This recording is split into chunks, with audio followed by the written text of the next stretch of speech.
Hello guys, आपका स्वागत है अंपायर ऑफ सनातन धर्म चैनल में। ऐसे ही मोटिवेशनल वीडियो देखने के लिए हमारा चैनल सब्सक्राइब करें और वीडियो को लाइक करें और ज्यादा से ज्यादा शेयर करें। भगवान कृष्ण का जन्म भगवान विष्णु के 8वें अवतार के रूप में हुआ था। भगवान कृष्ण का जीवन न केवल युद्धों बल्कि बहुत सारी रोमांचक लीलाओं से भरा हुआ है। भगवान कृष्ण की लीलाएं हमें सिखाती है कि सदा दूसरों की सेवा करनी चाहिए। अगर देखा जाए तो भगवान कृष्ण को हमेशा से ही मनुष्य जाति के लिए एक मार्गदर्शक और आदर्श माना जाता है। भगवान कृष्ण का जीवन दर्शन हमें हमेशा अपने कर्म, कर्तव्य और कठिन परिस्थितियों का सामना करना सिखाता है। एक गांव में एक गरीब साधु रहते थे। वो भगवान कृष्ण के बहुत बड़े भक्त थे। वो घर घर जाकर लोगों से भिक्षा मांगते थे। लोग उन्हें पैसे या फिर भोजन देते थे और साधु उन्हें आशीर्वाद देते थे। भगवान कृष्ण ने एक दिन उनकी परीक्षा लेने का निर्णय लिया और एक दिन साधु नदी के किनारे से जा रहे थे। तभी उन्हें सोने के सिक्कों से भरी एक पोटली मिली। वो बहुत ही खुश हुए और पोटली अपने पास ही रखने का निर्णय लिया। घर वापस जाते समय उन्हें रास्ते में एक भिखारी दिखा और भिखारी ने साधु से पैसे अथवा भोजन की भिख मांगी, पर साधु उसे कुछ भी नहीं दिया। वो जब वापस चल रहे थे तभी थोड़ी ही दूर साधु को जमीन पर एक चमकता हुआ हीरा दिखाई दिया और उन्होंने अपने आप से कहा कि वाह, कितना अच्छा दिन है, पहले ये सोने का सिक्का और अब ये हीरा मिला है।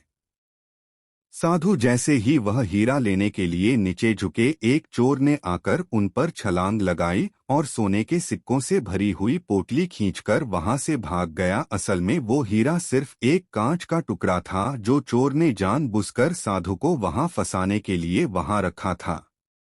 साधु बहुत ही दुखी हो गए। साधु वापस अपने घर की और चलने लगे। तभी भगवान कृष्ण ने एक साधारण मनुष्य का अवतार लिया और साधु को मिलने का निर्णय लिया। वो साधु को मिले और उन्होंने साधु को एक सिक्का दिया और कहा कि कृपा करके मेरे इस सिक्के को स्वीकार कर लीजिए। अब साधु ने उस सिक्के को स्वीकार कर लिया और भगवान कृष्ण वहां से निकल गए। साधु को विचार आया, ये क्या है और इससे मैं क्या कर लूंगा, मुझे नहीं लगता ये सिक्का मेरे कोई काम आएगा। तब घर जाते समय साधु को रास्ते में एक मछुआरा मिला और मछुआरे के जाल में 2 मछलियां फंसी हुई थी। साधु को उन पर बहुत दया आई, इसीलिए उन्होंने मछुआरे से कहा, मैं तुम्हें यह सिक्का देता हूँ और तुम मुझे यह दोनों मछलियां दे दो। मछुआरा मान गया और साधु ने तुरंत ही उन मछलियों को पानी से भरे मटके में रख दिया। उन्होंने सोचा कि दूसरे दिन वो जाकर इन दोनों मछलियों को नदी में छोड़ आएंगे। दूसरे दिन वो जब नदी में मछलियों को छोड़ने गए तब उन्होंने जो देखा तो वह एकदम चकित हो गए और नदी में 2 हीरे थे। वह देखकर साधु बहुत ही खुश हुए, पर समझ नहीं आया कि ये सब क्या हो रहा है। उन्होंने भगवान कृष्ण से प्रार्थना की और भगवान कृष्ण साक्षात साधु के सामने आए। तब साधु ने कृष्ण भगवान से कहा कि ये सब क्या हो रहा है। भगवान कृष्ण बोले, मछलियां जब पानी में थी तब वह भूल से हीरों को निगल चुकी थी और अब तुम्हें हीरे मिले क्योंकि तुमने उनकी जान बचाई। तभी साधु के आंख में पानी आया और उन्होंने भगवान कृष्ण को धन्यवाद कहा। तभी भगवान कृष्ण बोले, तुम्हें सोने से भरी हुई पोटली मिली पर फिर भी तुमने उस भिखारी की मदद ही नहीं की है।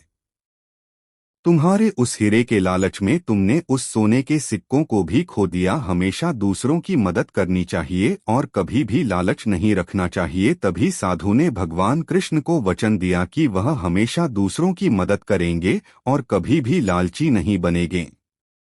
सीख, ये कहानी हमें यह सिखाती है कि हमें अपने जीवन में लालच कभी नहीं करनी चाहिए और लालच ही हमारे जीवन के दुखों का कारण होती है। और भगवान ने हमें जो कुछ भी दिया है हमें उसमें ही समाधानी रहना सीखना चाहिए। अपनी तुलना किसी से ना करे। एक बार की बात है, अर्जुन श्री कृष्ण से कहते हैं, मैं इतना कुछ करता हूँ और इतना दान करता हूँ फिर भी दानवीर कर्ण क्यों बोला जाता है। इस ब्रह्मांड में सबसे बड़ा दानवीर जो कर्ण है और मुझे क्यों नहीं बोला जाता। अब कृष्ण इस बात पे मुस्कुरा जाते हैं। श्री कृष्ण अर्जुन को बोलते हैं, चलो मेरे साथ। वो अर्जुन को दूर एक जगह पर लेकर जाते हैं जहां पर एक बहुत बड़ा पहाड़ होता है, और श्री कृष्ण जैसे ही वो पहाड़ को छूते हैं, पहाड़ पूरे का पूरा सोने का बन जाता है। और वो अर्जुन को बोलते हैं कि ये पहाड़ मैं तुम्हें देता हूँ और इस सोने को तुम लोगों के बीच बांट दो। अब अर्जुन वहां खड़े हो जाते हैं और आसपास के गांवों में घोषणा कर देते हैं कि मैं अर्जुन सोना बांटने वाला हूँ और आप सबकी जरूरतें पूरी हो जाएंगी और आप आए और सोना लेकर जाएं। अब अर्जुन रोज सुबह से शाम तक सोना बांटने लग जाते हैं।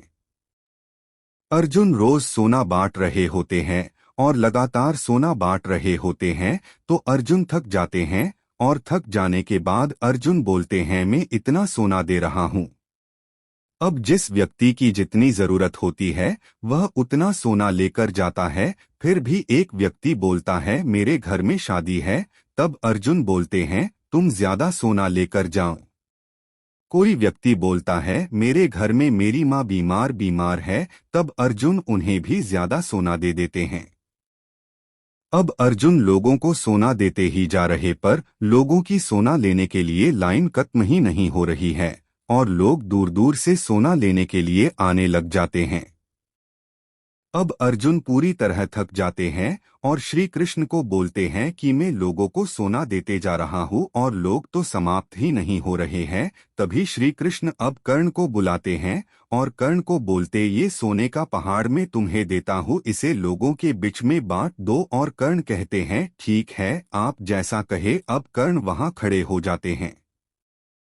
कर्ण घोषणा करते हैं, ये जो सोने का पहाड़ ये मैं आप सबको दान देता हूँ। अब ये बोल के कर्ण वहां से चले जाते हैं। अब कर्ण के जाने के बाद श्री कृष्ण बोलते हैं अर्जुन से, जब तुम सोना दे रहे थे और तुम कौन होते हो ये ठहराने वाले कि किसे कितना सोना देना है, और तुम जब सोना दे रहे थे तब तुम खुद की तारीफ सुनने के लिए दे रहे थे, जबकि ये सोना तुम्हारा था ही नहीं।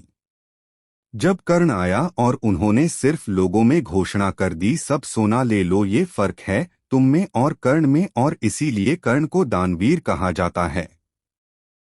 सीख ये कहानी हमें यह सिखाती है कि प्रत्येक व्यक्ति की उसके जीवन अपनी खुद की क्षमता, प्रतिभा और अनुभवों के साथ हर व्यक्ति अद्वितीय होता है, और उन व्यक्तियों से खुद की तुलना करना व्यर्थ होती है और हमेशा निराशा की ओर ले जाती है। सफलता का मूल मंत्र छिपा है श्री कृष्ण के इन उपदेशों में। गीता में योगेश्वर कृष्ण द्वारा बताए गए श्लोकों में से एक श्लोक में गुस्से पर काबू रखना बताया गया है।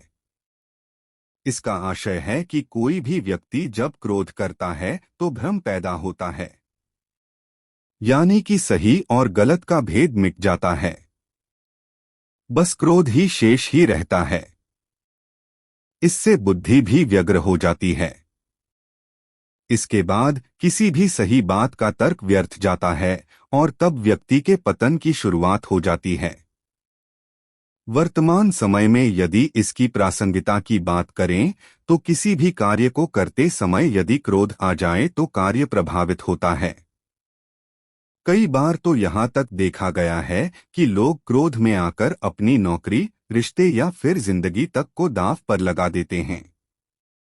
वह अपने क्रोध के दुष्परिणामों के बारे में कभी भी विचार नहीं करते।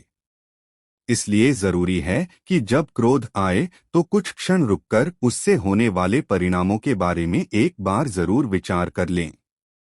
इसके बाद ही कोई भी कदम उठाएं। देखने का नजरिया श्री कृष्ण कहते हैं, व्यक्ति को ज्ञान और कर्म दोनों को ही एक समान रूप में देखना चाहिए, यानी कि एक ही नजरिया रखना चाहिए।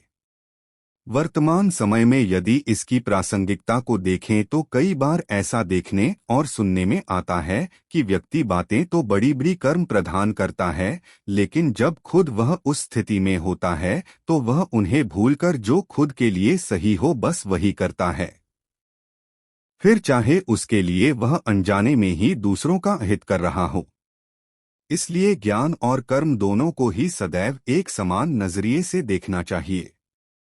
कर्म वही करें जिसकी ज्ञान इजाजत देता है। इस तरह से व्यक्ति सही गलत और पाप पुण्य के बीच का फर्क आसानी से समझ सकता है। एम्पायर ऑफ सनातन धर्म चैनल में ऐसे ही मोटिवेशनल वीडियो देखने के लिए हमारा चैनल सब्सक्राइब करें और वीडियो को लाइक करें और ज्यादा से ज्यादा शेयर करें।